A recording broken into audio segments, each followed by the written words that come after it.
Welcome to our presentation, LEED V5 for Building Product Manufacturers. This presentation is sponsored by Ron Blank, Green CE, and Elixir Environmental. Today we will discuss how LEED V5 will revolutionize the landscape for building product manufacturers in the construction industry. Game changer is a word that is often overused, but in this case, LEED V5 will change the game. Manufacturers who are prepared will succeed, while manufacturers who don't will be left behind. Today, we're going to discuss how manufacturers can accomplish the following goals. Implement strategies to get specified on LEED V5 projects and increase your return on investment. Develop product documentation, declarations, and certifications to meet LEED V5 specification requirements. Understand cost-effective ways to achieve LEED V5 materials and resources credits and save time and money. And leverage powerful programs that will help you increase specifications, drive sales, and enhance productivity. My goal is for this presentation to help two kinds of product manufacturers. If you're a beginner, you'll learn how to get your products specified for LEED. If you're a veteran of the AEC industry, you'll discover new strategies to increase your success rate. If you failed to get your products specified for LEED in the past, it's not your fault. There's a lot of challenges in the marketplace. If you haven't succeeded reaching the decision makers, let's put those fears to rest. You can get your product specified and we'll teach you how. Some manufacturers think you need tons of venture capital to succeed. I'm here to tell you they're wrong. We are no longer easing into the future, we're barreling towards it. And the construction industry, long a driver of carbon emissions, now finds itself at a decisive crossroads. According to the UN Global Status Report for Buildings and Construction, the buildings and construction sector continues to grapple with significant contributions to global energy-related CO2 emissions. In 2023, the sector's emissions stood at 34%, while energy consumption accounted for around 34% of global demand. Embodied carbon from materials like steel and cement persists as a major source of emissions, contributing to 18% of global building-related CO2 emissions. There is now an urgency of harmonizing building codes, scaling low-carbon materials, increasing equitable access to green financing, and incentivizing circular construction. LEED V5 is designed to address these significant issues. The shift toward green construction isn't philosophical, it's financial. According to a report by business research company, the green building market is projected to grow from $588 billion in 2024 to $933 billion by 2029. That's a staggering 58% growth in just 5 years. And here's the thing, this isn't optional growth. This is survival of the fittest. The companies that are investing in sustainable innovation today are going to dominate the marketplace tomorrow. Manufacturers must adapt or be left behind. Specifiers are already responding to the major changes in the marketplace. The Architecture 2030 organization released a report that reveals that 66% of the top 200 U.S. architectural firms now have material transparency requirements baked into their standard specifications. Transparency is no longer a luxury, it's a prerequisite. If you're a manufacturer still hiding behind vague marketing claims, you're not just behind the curve, you're out of the conversation. Before we get started talking about LEED V5, let's test your LEED knowledge. What do you call somebody who is LEED certified? A LEED accredited professional? A LEED Green Associate? A LEED Fellow? Or none of the above? The correct answer is none of the above. People can't be LEED certified. Only buildings can be LEED certified. Someone who has LEED accredited professional or LEED Green Associate next to their name is LEED credentialed. They have passed the LEED exam. LEED V5 builds upon the foundation established by LEED V4. The biggest differences between LEED V4 and LEED V5 are structural changes and performance metrics.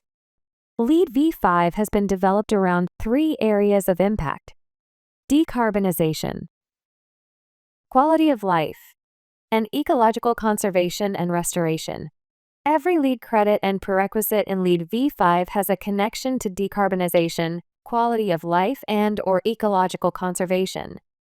These three impacts are annotated throughout the rating system so that project teams can easily shape their sustainability stories and communicate them.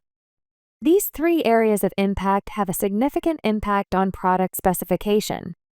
The majority of specification opportunities for building product manufacturers will be in the LEED V5 building design and construction materials and resources category.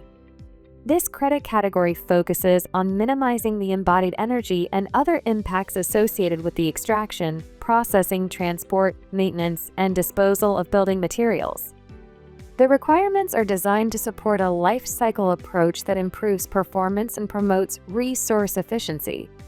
The materials and resources category includes the planning for zero waste operations prerequisite, the quantify and assess embodied carbon prerequisite, the building and materials reuse credit, the reduce embodied carbon credit, the low-emitting materials credit, the building product selection and procurement credit, and the construction and waste diversion credit. The prerequisite. Planning for zero waste operations offers product manufacturers benefits if they make storage and collection bins. During design, LEED project teams must work with the owner to identify waste minimization goals and strategies for the project to divert waste post-occupancy. Project teams must create a plan for materials recovery and circularity during operations.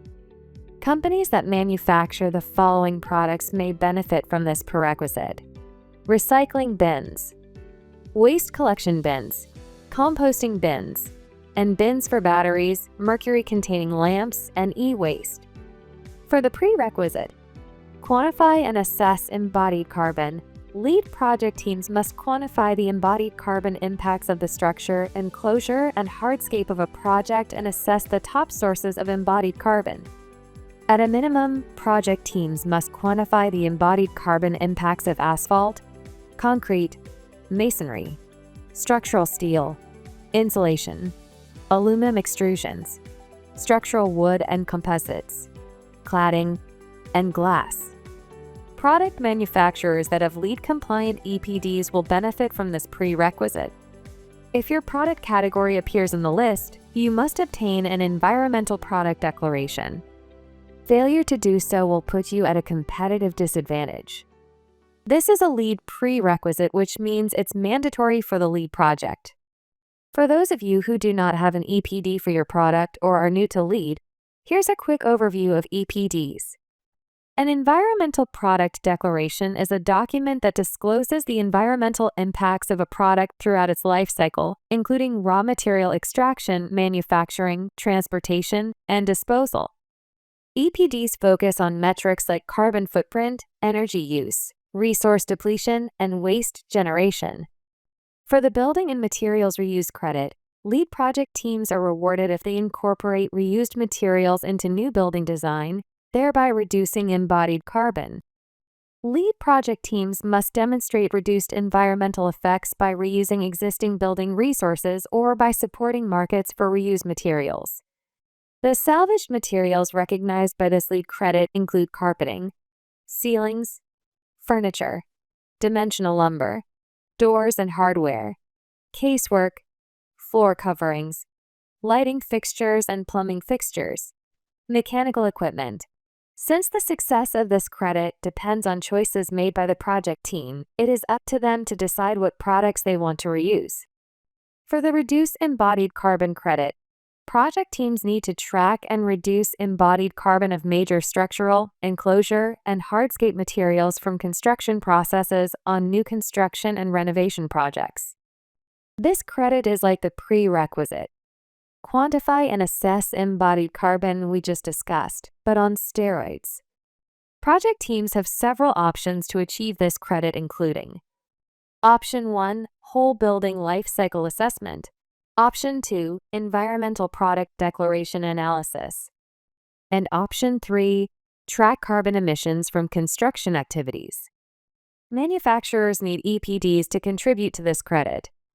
Products that reduce embodied carbon compared to industry averages can help contribute more points.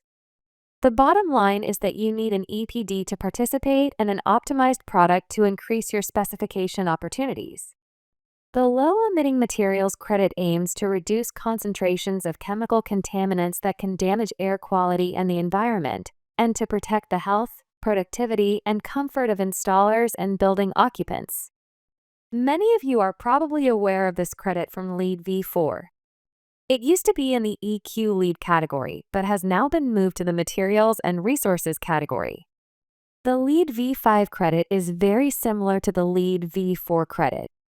The following product categories can contribute to the credit: paints and coatings, adhesives and sealants, flooring, walls, ceilings, insulation, furniture, and composite wood. The easiest way for products to contribute to the low-emitting materials credit is to comply with one of the following: the California Department of Public Health Standard Method, compliant ANSI and BIFMA standards, and if the product is inherently non-emitting. This would include products like stone, ceramic, powder-coated metals, plated or anodized metal, glass, concrete, clay brick, and unfinished or untreated solid wood. VOC emissions testing is one of the most requested documents for LEED projects. Your product needs to meet one of the criteria above to contribute to the LEED point and get specified. Here's our next survey question. Carbon plays an important role in LEED V5, but so does material transparency. What is the most requested and the most popular material transparency document requested in the AEC industry? The Health Product Declaration, the Declare Label, Product Lens, or the Global Green Tag? The correct answer is the Health Product Declaration. The HPD is the most requested and used material health document used in the construction industry. There are thousands of published HPDs, and they are used by the top architecture firms to specify building products. HPDs will play an important role for our next LEED credit. Companies like Elixir Environmental can help product manufacturers develop LEED-compliant HPDs, declare labels, and LEED documentation. The Building Product Selection and Procurement Credit is one of the most important LEED credits for product manufacturers. Some sustainability experts call it the LEED credit that changes everything. This credit is one of the few in LEED V5 that focuses on all three impacts, which are decarbonization, quality of life, and ecological conservation and restoration. It also replaces several LEED V4 credits and integrates them into a single credit. It is important that manufacturers understand this credit because it offers more points than any other materials and resources credits. One of the biggest changes in LEED V5 is the elimination of 3 credits from LEED V4. Their core concepts have been integrated into the Building Product Selection and Procurement Credit. LEED V5 has retired the following credits. The Material Ingredients Credit. This credit included documentation like HPDs, declare labels, and cradle-to-cradle certification. The Sourcing of Raw Materials Credit. This credit focused on recycled content, FSC certification, and bio-based materials. The Environmental Product Declarations Credit. This credit included life cycle assessments and EPDs. All of these credits have now been combined into a single LEED credit that will have significant impacts on building product manufacturers. The Building Product Selection and Procurement Credit focuses on 5 criteria to score products. The more criteria your product meets, the more points you contribute. The LEED credit criteria are climate health, human health, ecosystem health, social health and equity, and finally circular economy. Products that achieve 2 or more criteria areas are considered multi-attribute. Products that achieve higher levels of use and / or that are across additional criteria areas will be given a higher value and credit. To contribute to the LEED credit, manufacturers must submit product documentation that meets compliance requirements, such as third-party certifications, eco-labels, environmental declarations, and applicable standards. A single product document may demonstrate multiple benefits and achievement levels, or the product can earn multi-attribute criteria through a combination of separate product documents. Your product will be evaluated to one of 3 ranking levels. Level 1. A product in this level achieves a first step towards sustainability for a criteria area. Level 2. This level represents a leadership position in the marketplace for a given sustainability attribute. Products at this level are optimized and demonstrate a level of sustainability that peers aspire to achieve. Level 3. Products that earn this level are elite and represent the forefront of sustainability. This credit rewards the selection of eligible interior and enclosure materials from the following product categories: paints and coatings, adhesives and sealants, flooring, walls, ceilings, insulation, furniture, composite wood, plumbing fixtures. Eligible products meet the achievement levels and are scored as 1, 2, or 3. These scores are added across criteria areas to add up to a maximum score of 5 per product. This cumulative score is called the product multi-attribute score. As we discussed earlier, there are 5 LEED criteria which include climate, human health, ecosystems, social health and equity, and the circular economy. Here we can see under the human health criteria, a manufacturer can contribute up to 3 points. To meet level 1, a manufacturer could use a health product declaration to meet the 1,000 parts per million requirement. To meet level 2, a manufacturer could use a health product declaration that meets the 100 parts per million requirement or a declare label which starts at that threshold. For level 2, the content inventory must be third-party verified. Eligible HPDs and declare labels could ultimately meet both level 1 and level 2 requirements. Currently, there are no level 3 certifications or declarations for human health. Here is a draft of eligible product documentation for this LEED credit. The U.S. Green Building Council will update this scorecard as more certifications and declarations are developed. As we can see in the current draft, there are the 5 credit criteria at the top. Manufacturers will contribute different points based on the 1-point through 3-point ranking system. Currently, eligible product documentation includes HPDs, EPDs, declare labels, cradle-to-cradle certification, FSC certification, and other product documentation. Smaller and medium-sized manufacturers may want to start with less expensive and cost-effective documentation such as HPDs and industry-wide EPDs. If your company has already developed HPDs and EPDs, you're already ahead of your competition. The final materials and resources credit we will review is construction and demolition waste diversion. LEED project teams must reduce construction and demolition waste disposed of in landfills and incineration facilities. Building products that can be reused, salvaged, or are part of a manufacturer take-back program can contribute to this credit. High-value materials like carpet, ceilings, gypsum board, and furniture are all potential winners for this LEED credit. That covers all the materials and resources credits. We'll now review other LEED credit categories where manufacturers may find opportunities for getting their products specified. The location and transportation credit category has 2 potential opportunities for manufacturers. The transportation demand management credit. Manufacturers who make bicycle storage products and shower and plumbing fixtures for changing facilities can contribute to this credit. The electric vehicles credit. Manufacturers that produce electric vehicle charging stations and vehicle supply equipment can support this credit. Manufacturers of LEED-compliant plumbing fixtures such as faucets, toilets, shower heads, commercial kitchen equipment, lab equipment, cooling towers, and evaporative condensers may contribute to the enhanced water efficiency credit. The LEED Sustainable Sites category has several potential LEED credits for manufacturers. The Enhanced Resilient Site Design credit. Companies that manufacture outdoor shading products, fountains, water features, open grid pavement systems, rainwater storage, potable water systems, backup power systems, and snow removal products may contribute to this credit.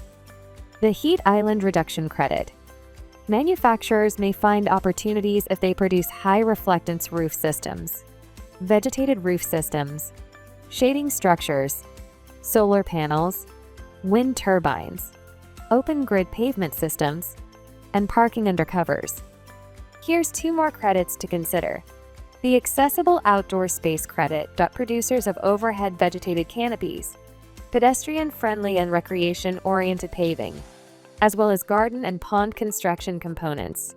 Art installations by local artists have the potential to aid in achieving this credit. The Light Pollution Reduction Credit. Companies that make exterior lighting fixtures, glazing products, and window films may benefit from this credit. Here are credits in the Indoor Environmental Quality category to consider. The Enhanced Air Quality Credit. Companies producing LEED-compliant ventilation and filtration systems, entryway systems such as grates, grills, and slotted systems, and air monitoring devices can play a role in achieving this credit. The Occupant Experience Credit. Manufacturers of furniture, acoustical treatment products, windows, and glare control products may contribute to this credit. Here are 2 more credits to review. The Accessibility and Inclusion Credit. Companies producing ADA-compliant restroom products, non-slip flooring, and wayfinding signage have the opportunity to contribute to this credit. The Resilient Spaces Credit. Manufacturers of operable windows, safe egress doors, and stairs may contribute to this credit. The Energy and Atmosphere LEED category is complex and beyond the scope of this presentation today. Needless to say, if you manufacture LEED-compliant HVAC systems, renewable energy products, Energy Star appliances, and anything to do with energy infrastructure, you should review this in greater detail. A challenge for manufacturers is understanding indirect contributions versus direct contributions. Direct contributions can help achieve LEED points. Indirect contributions may help sway a design professional to use your product but may not apply directly to a LEED credit. Your product's indirect contributions might include ease of use, low maintenance, and durability. These are all excellent attributes. However, unless they are directly linked to a LEED credit, you will not contribute a point. Direct contributions to LEED include product certifications, product declarations, product testing, and other criteria mandated by the U.S. Green Building Council. Here's some examples for direct contributions by products to LEED. For example, a LEED-compliant health product declaration contributes to the LEED V5 Building Product Selection and Procurement Credit. However, just because your product is durable and offers low maintenance, that doesn't translate into a specific LEED credit. To increase your product specification opportunities, you need to increase your product's direct contributions. You either have the certifications and declarations or you don't get the credit. There are 2 types of documentation needed by design professionals to specify your products for LEED. There is the testing data, product certifications, and product declarations. And then there is what we call LEED documentation. All of your declarations and certifications like EPDs, HPDs, and VOC emissions data is tabulated into what can be described as a LEED product scorecard, or what our team calls LEED documentation. Design professionals use LEED documentation to identify what LEED credits your products can contribute to, and then they review your EPDs, HPDs, and testing documentation to make their final selection. Here is the absolute minimum documentation we would suggest for manufacturers. A product-specific Type 3 EPD. Decarbonization strategies make up over half of the LEED V5 credits. Manufacturers with EPDs will have a significant advantage over companies that don't have EPDs. No EPD, no specification. A third-party verified HPD. HPDs are the most requested and used material transparency document in the construction industry. HPDs are a modest investment for manufacturers to increase return on investment. If your product doesn't have an HPD, you're not even in the conversation. Elixir Environmental is a company that can help you develop HPDs for your products. Volatile Organic Compounds Emissions Testing. You need to have emissions testing available. You can contribute LEED points if you meet the requirements, and most project teams mandate this for education, healthcare, and commercial projects. Recycled content documentation. Many manufacturers have recycled content in their products. We recommend obtaining third-party verification of the recycled content in your products to ensure that you meet architecture firm requirements. Building product manufacturers face mounting challenges due to rising construction costs, persistent labor shortages, and intense competition. These pressures demand innovative strategies to secure product specifications and maintain market share. Costs for key materials such as steel, concrete, and lumber continue to strain budgets. Design professionals increasingly prioritize cost savings, requiring manufacturers to prove not just price but long-term performance value.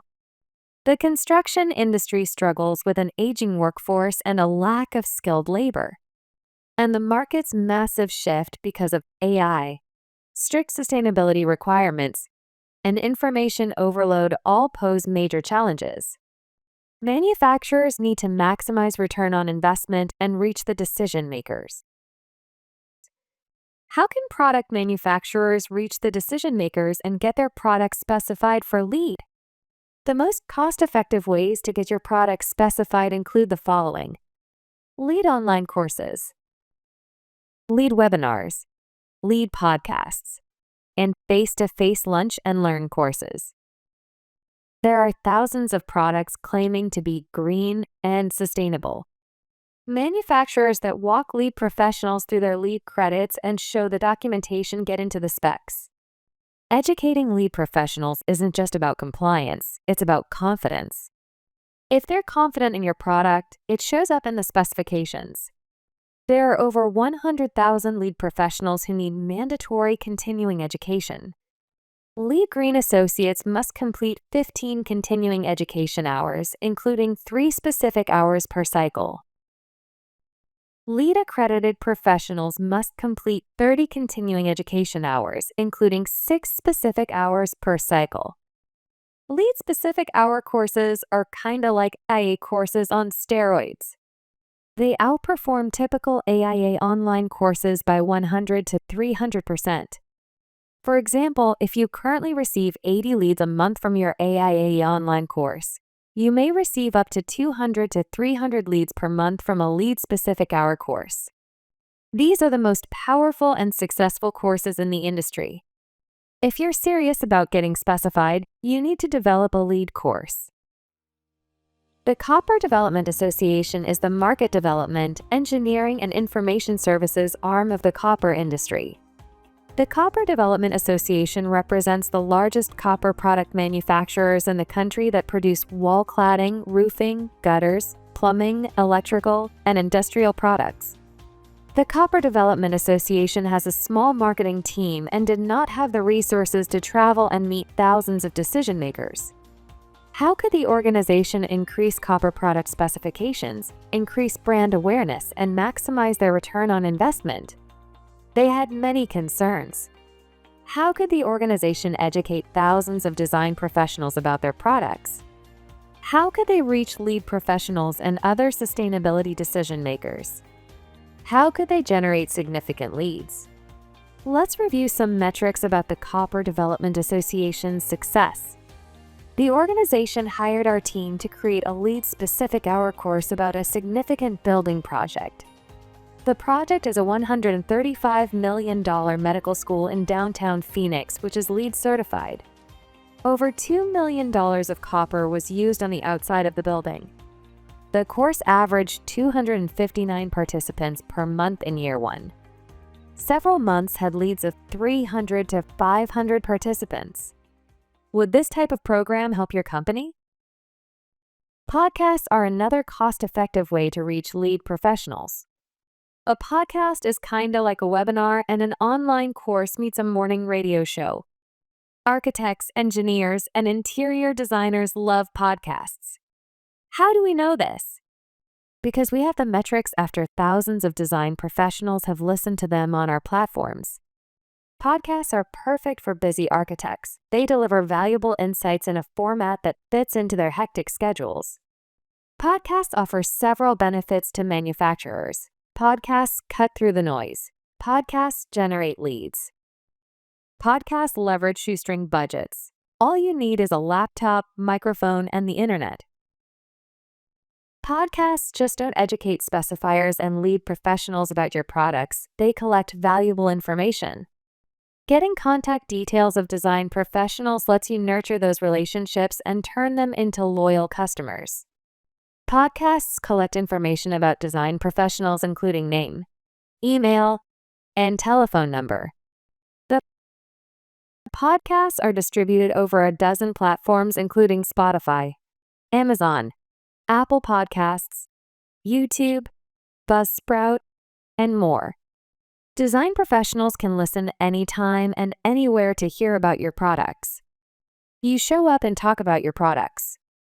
We do the heavy lifting and get you in front of thousands of lead professionals and decision makers.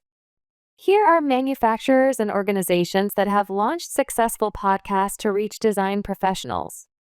Organizations like Saint-Gobain, SPC, and Wolf Home Products have all increased brand awareness, reached decision makers, and generated leads.